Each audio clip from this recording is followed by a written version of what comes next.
그 말씀 가운데 살아가는 참된 제자의 모습이 우리의 삶에 나타나기를 예수님의 이름으로 축복합니다.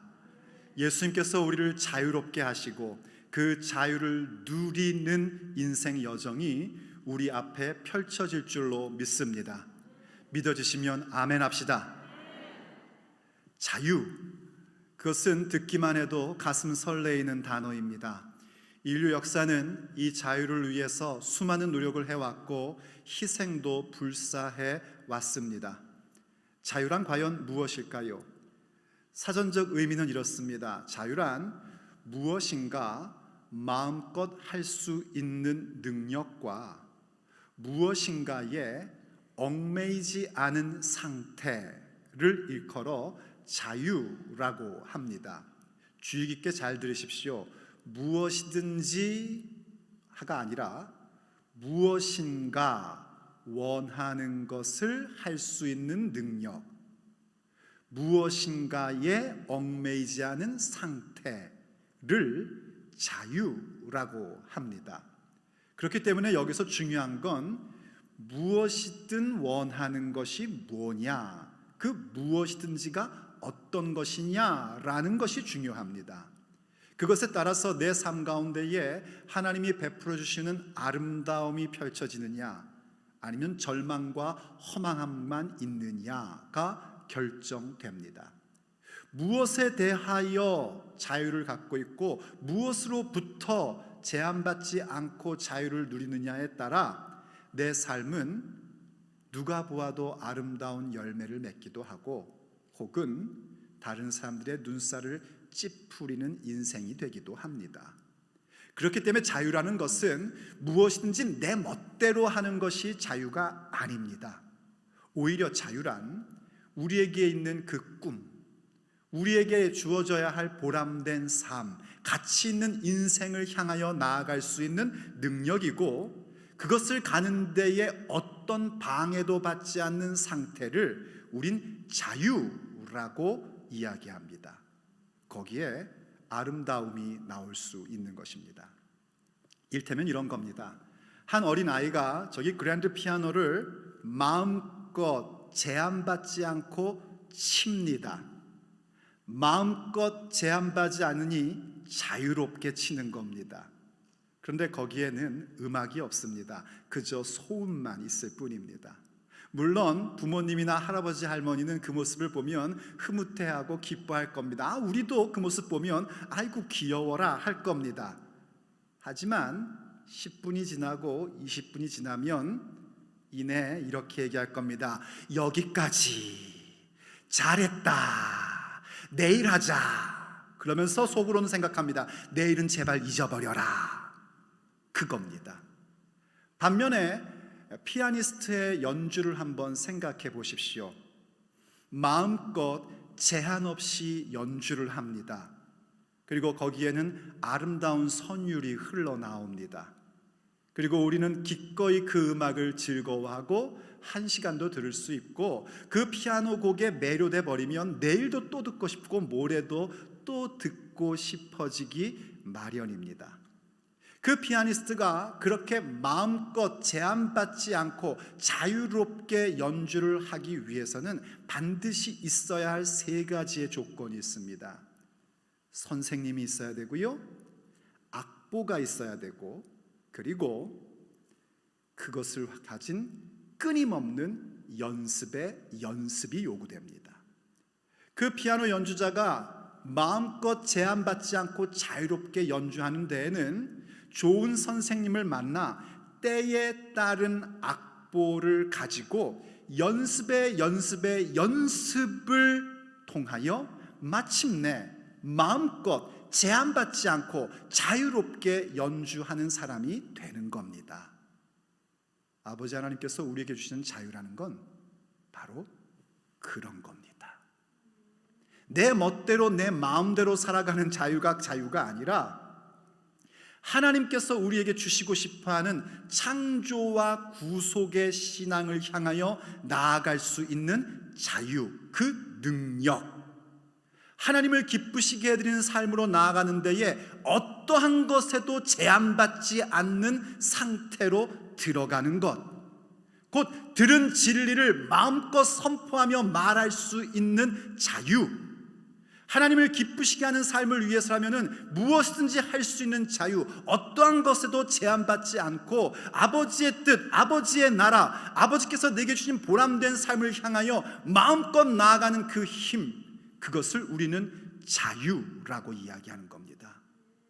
우린 그것을 누리는 사람들을 보며 이렇게 말할 겁니다. 참으로 자유롭다. 오늘 예수님께서 제자들인 우리들을 향하여 말씀하십니다. 너희가 참으로 자유로우리라. 그때 그 자유는 과연 어떤 자유이며 무엇으로 우리에게 이루어질 수 있겠습니까? 오늘 우리가 함께 본문을 통하여 깊이 생각해야 할 주님의 메시지입니다. 첫째, 그 자유는 주의 말씀에 거하는 자유입니다.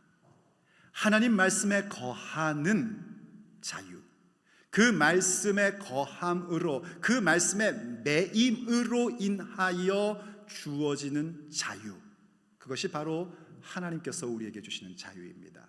말이 이상하죠? 매여 있는 자유라니요.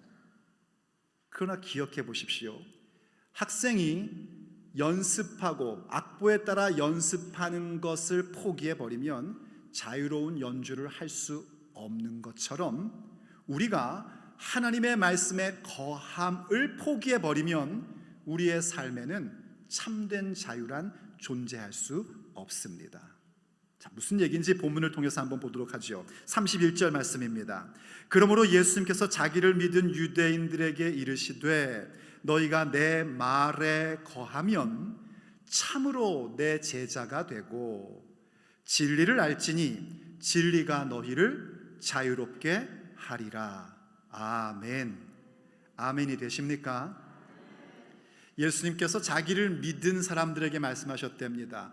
이제 예수님께서 초막절에 유대인들에게 말씀을 전해주셨습니다. 예수님께서 세상의 빛이심을, 생명의 빛을 얻을 수 있는 유일한 길이심을 말씀해 주셨고, 인간은 죄로 말미암아 죽을 수밖에 없는 존재이며 그것을 해결할 수 있는 것은 오직 창조주이시고 구속주이신 예수님을 믿음으로만 가능해지고, 그러한 삶이 바로 하나님을 기쁘시게 해드리는 삶이다라는 사실을 예수님께서 말씀으로 가르쳐 주셨습니다. 이 말씀을 배운 유대인들 가운데 예수님을 믿는 사람들이 생긴 겁니다. 물론 이때 믿음이라는 것은 요한복음이 우리에게 이야기해 주고 있는 그 믿음의 절정, 아직 거기까지는 아닙니다. 그저 예수님 하신 말씀을 듣고 맞다, 그렇구나 하고 동의하는 겁니다. 왜 우리도 말씀을, 설교를 듣다 보면 동의가 되지 않습니까? 그렇지, 인간은 죄 가운데 죽을 수밖에 없는 존재지. 그렇지, 육체의 날들이라는 것은 하나님을 기쁘시게 해드리는 삶으로 살아야지. 알고 동의된다, 그 정도라고 생각하시면 됩니다.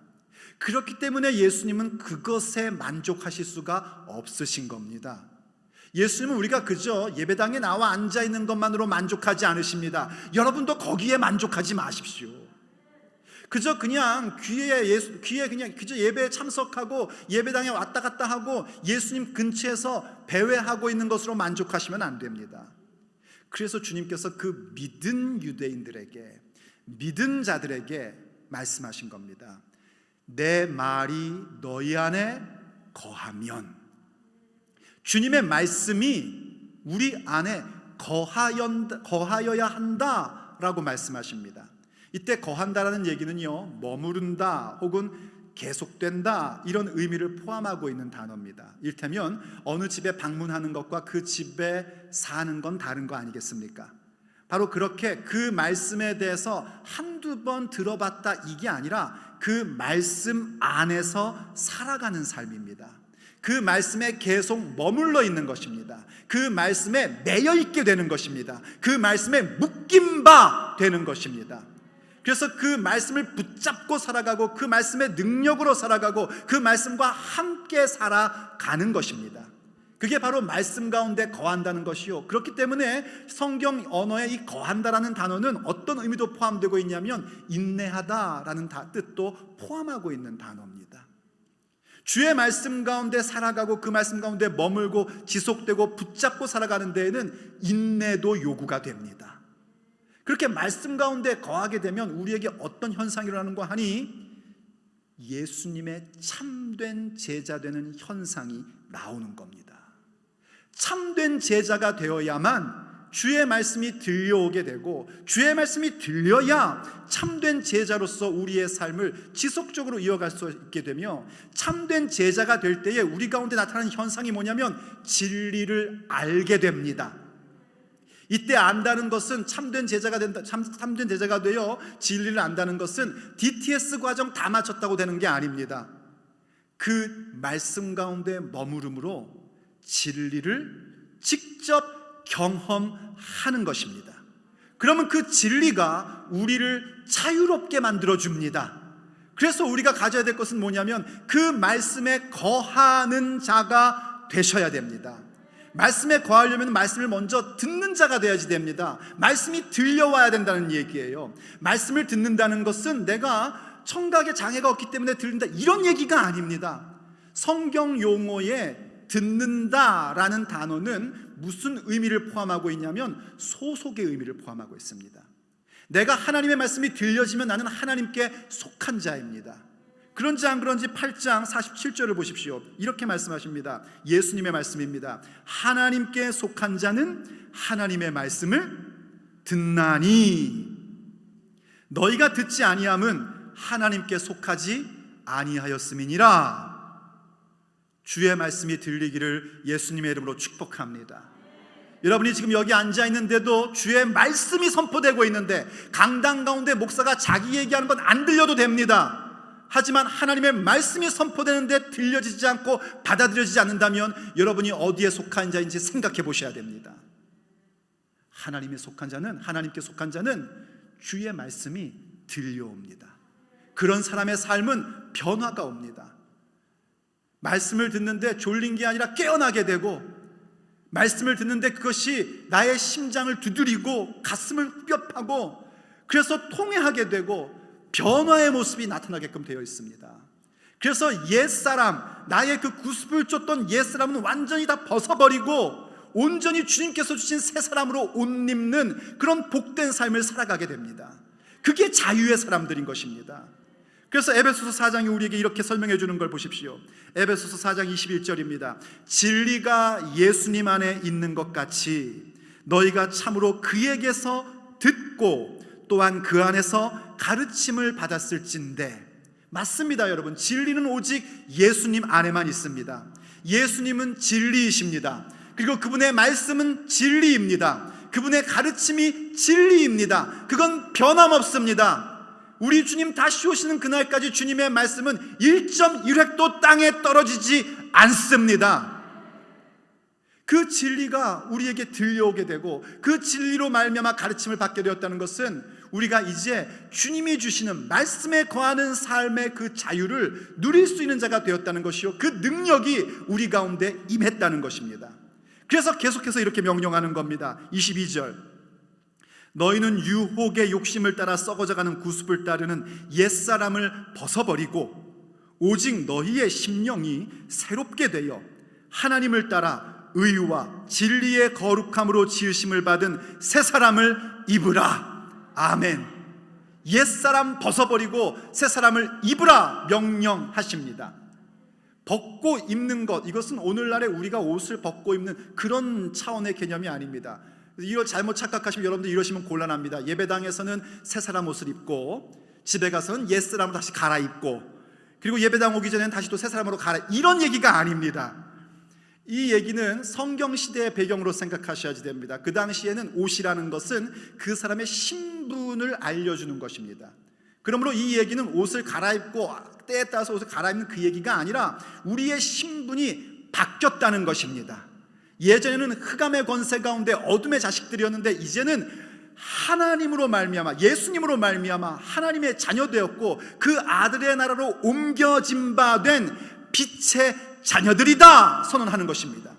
그러므로 빛의 자녀답게 살라는 겁니다. 우리가 과연 어떻게 옛사람을 벗어버리고 새 사람으로 옷 입으며 그렇게 살 수 있겠습니까? 우리에겐 그 능력이 없습니다. 그렇지만 여러분 기억하십시오. 하나님께서 우리에게 뭔가를 하라 하고 명령하실 때는 언제나 그것을 할 수 있는 능력을 포함하여 주시면서 명령하십니다. 할 수 없어요. 우리는 그 명령을 따를 수가 없어요. 하지만 그 명령이 주님의 명령임을 인지하고 그것을 향하여 여러분들이 발걸음을 디딜 때 여러분은 발견할 겁니다. 하나님께서 이미 내게 그것 행할 능력을 주셨음을 발견하게 될 것입니다. 그래서 변화가 오는 겁니다. 주님의 말씀에 거하는 삶, 주님의 말씀이 들려오고 하나님께 속한 자가 되니까 무엇이 바뀌냐면 내 삶의 일대기가 바뀌는 겁니다. 이 삶의 일대기가 바뀐다는 것은 소속의 변화를 얘기하는 거예요. 흑암의 권세에서 그 사랑의 아들의 나라로 옮겨진 바 되는 삶의 일대기가 바뀌게 되고, 삶의 일대기가 바뀌면 세상을 바라보는 세계관이 바뀝니다. 내가 뭐 하나 보는 것에 있어서 그 관점이 하나님의 관점으로 보게 됩니다. 전에는 어땠냐면 뭔가 잘못된 게 보이면은요 불평하고 불만스러워하고 맨날 컴플레인만 하는 사람이었는데, 그 눈이 바뀌니까, 세계관이 바뀌니까 잘못된 게 보이면 아버지께서 나로 하여금 이것을 보게 하신 것은 나에게 능력 주셔서 이것을 고쳐가라 하시는 거구나 하고 섬기는 자로 바뀌게 됩니다. 심지어 이러한 사람은 어떻게까지 바뀌냐면요, 해석 체계가 바뀌어요. 삶에 일어나는 사건에 대한 해석 체계가 바뀌고, 과거에 있던 사건들, 내가 어떻게 바꿀 수도 없고 어떻게 해결할 수도 없는 그 과거에 이미 일어난 사건에 대해서도 해석 체계가 바뀝니다. 그것은 마치 성경에 나오는 요셉과 같은 것입니다. 요셉은요, 형들이 요셉을 노예로 팔아먹어 버렸어요. 얼마나 큰 상처겠습니까? 그런데 나중에 요셉 좀 보십시오. 그 사실은 바뀔 수 없는 사건이지만 그는 이렇게 해석합니다. 하나님께서 많은 사람의 생명을 살리고자 나를 먼저 보낸 것입니다. 얼마나 멋진 자유의 사람입니까? 그러다 보니 무엇이 바뀌냐면 오늘 나의 역할이 바뀌는 겁니다. 내 소속이 바뀌는 일대기가 바뀌고 세계관이 바뀌고, 삶에 일어나는 사건들, 일어났던 사건이든 일어나는 사건이든 해석 체계가 바뀌니 오늘 내가 무엇을 해야 될지에 대한 나의 역할이 바뀌는 거예요. 얼마나 멋진 능력의 사람들입니까? 우린 그들을 보며 말하는 겁니다. 참으로 자유롭다. 그들은 옛 구습을 따라가지 않습니다. 죄의 권세가 여전히 있음에도 불구하고 거기에 얽매이지 않습니다. 그러므로 두 번째, 주님께서 우리에게 주신 참된 자유라는 것은 죄에 얽매이지 않는 자유입니다. 새 사람을 옷 입었고, 그리고 그러한 삶의 변화를 가지며 나아가기에 우린 더 이상 죄에 얽매이지 않는 자유를 갖게끔 됩니다. 다시 본문으로 돌아가 보십시오. 33절에서 이렇게 얘기합니다. 그들이 대답하되 우리가 아브라함의 자손이라 남의 종이 된 적이 없거늘 어찌하여 우리가 자유롭게 되리라 하느냐. 저는 궁금했습니다. 읽다가 이 그들이 도대체 누굴까 싶은 거예요. 왜냐하면 좀 전에 분명히 믿는 사람들에게 예수님이 말씀하셨는데 갑자기 그들이 나오니까요. 그런데 별로 어려운 건 아닙니다. 이미 7장에서도 우리가 살펴봤듯이 예수님 주변에는 예수님을 그리스도라고 믿거나 예수님 말씀을 받아들이는 사람들만 있던 건 아닙니다. 일부의 사람은 예수님을 그리스도다라고 얘기할 때 어떤 사람들은 아니다, 그리스도가 아니다라고 얘기했고요. 어떤 이들이 예수님 말씀을 듣고 받아들이고 동의할 때 어떤 사람들은 예수님 말씀을 들으면서 어떻게 해서든지 책을 잡아서 예수님을 고소할 거리를 찾고 있었습니다. 아마 그 사람들일 겁니다. 그 사람들이 하는 얘기가 우리가 아브라함의 자손으로 어디 종된 적이 없었는데 왜 우리가 자유롭게 될 것이라고 하느냐 하고 질문을 하는 겁니다. 정말 그렇습니까? 사실 이스라엘 사람들은요 다른 나라에 종되었던 일들이 많았었습니다. 국가로서의 출발은 어디서부터 시작됐냐면 이집트, 애굽에서의 노예 생활부터 시작됐던 사람들입니다. 약속의 땅에 들어가서도 하나님을 잘 섬기지 않을 때에 이웃나라 블레셋 같은 나라에게 억압을 당하고 종노릇하던 사람들입니다. 역사적으로는요 아수르, 일반 역사에서는 아시리아라는 나라, 또 바벨론이라는 나라, 메데 페르시아, 메데 파사, 그리고 그리스, 그리고 지금 이 당시에는 로마에게 속국으로 살고 있었습니다. 그런데 우리는 종된 적이 없다니요. 어쩌면 이들의 마음 가운데 예수님 말씀을 거부하고 싶어서 알면서도 괜히 우격다짐으로 우겼을지도 모릅니다. 하지만 그것만은 사실은 아닙니다. 이들은 무슨 의식이 있었냐면 우리들은 아브라함 자손이라는 겁니다. 그 얘기는 즉슨 우리가 비록 다른 나라에게 정치적으로는 속박된 적이 있지만 우린 아브라함의 자손으로 한 번도 영적으로는, 정신적으로는 속박된 적이 없다 하고 주장을 하는 겁니다. 그 얘기는 창세기부터 시작됩니다. 창세기에 보면 아브라함이 첫 번째 낳은 아들은 종으로부터 낳은 아들 이스마엘이었습니다. 그리고 그 후에 자유로운 여인, 그의 아내 사라를 통하여 이삭을 주셨습니다. 그리고 하나님께서는 바로 그 이삭의 후손을 통하여 하나님 나라의 구원의 역사를 이루어 가기로 결정하셨습니다. 이스라엘 사람들은 바로 그것에 대한 자부심이 있었던 겁니다. 그게 자부심이 나쁜 건 아닌데 이게 어디로 타락해버렸냐면 아주 그 타락한 선민사상, 엘리티즘으로 변질돼 버린 겁니다. 그래서 주장하는 겁니다. 우린 자유라는 겁니다. 오늘날에도 그런 분들을 종종 볼 수 있을 겁니다. 나는 자유로워, 나는 자유로워. 그래서 좀 예수님 믿고 교회 나오시죠? 그러면은 대답이 뭐죠? 아유, 나는 그 매이는 게 싫어가지고 교회 다니면 막 일요일마다 막 교회 나오라고 그러고 막 그냥 교회가 목사님이 또 만나자고 자꾸만 그러고 막 가끔 목사님이랑 또 상담, 아유, 난 매이는 게 싫어. 이렇게 말씀하시는 분들 계시지 않습니까? 나 자유롭게 그냥 냅둬 그러십니다.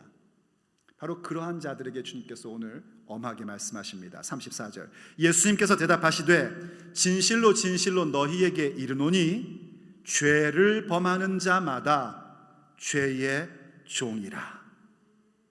예수님께서는 보다 더 근본적인 걸 말씀하시는 겁니다. 나는 자유롭다고 생각했는데 사실은 그게 자유가 아니라는 겁니다. 우리가 갖는 자유는요, 무엇에든지 자유롭고 무엇든지 매이지 않는 자유라는 건 존재할 수가 없습니다. 왜냐하면 인간은 신이 아니기 때문입니다. 우리가 얘기하는 자유라는 것은 어떤 자유냐면 무엇을 향한 자유이고 무엇으로부터의 자유입니다. 하나님으로부터 자유로운 자들은 죄의 종인 것이고 죄로부터 자유로운 자들은 하나님의 자녀인 것입니다. 이해되시면 아멘 하십시오. 그래서 성경 로마서 6장이 이렇게 설명해 주고 있는 겁니다. 로마서 6장 20절 세 번역으로 보면 이렇습니다.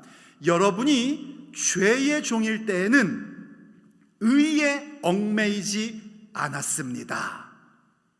죄의 종일 때, 죄에 얽매여 살 때, 그때 사실 우리는 의로움, 하나님으로부터 자유로운 제 멋대로 살아가는 인생이었다는 겁니다. 그래서 우리가 갖고 있는 자유는 둘 중에 하나입니다. 죄로부터 자유로울 것인지 하나님으로부터 자유로울 것인지 둘 중에 하나입니다. 중간지대는 없습니다. 그래서 로마서 6장은요 그 마지막 분에서 이렇게 얘기합니다. 그러면 과연 그렇게 죄의 종이 되어서 의에 얽매이지 않고 하나님께 매이지 않고 살아왔던 인생의 결론이 뭔가? 죄의 삭은 사망이니라. 그리고 하나님의 은사는 우리 주 예수 그리스도 안에 있는 영생이니라. 죄로부터 자유로운 자들은 하나님의 선물 영생을 얻는 자가 되는 것이고 하나님으로부터 자유로운 자들은 죄의 종이 되어 그 결과는 사망밖에 없음을 선언해주고 있습니다. 그 뒤에 여러분들이 좀 더 성경을 자세히 보시는 분들을 위해서 설명한다면 7장 가면 율법의 역할, 기능과 한계를 우리에게 얘기해 줍니다. 율법이라는 것은 어떤 기능인가? 우리가 죄인이라는 것을 확실하게 알려줍니다. 여러분 성경 공부하고 성경을 읽어보십시오. 하면 할수록 무엇이 발견되죠? 나는 죄인이라는 게 발견됩니다.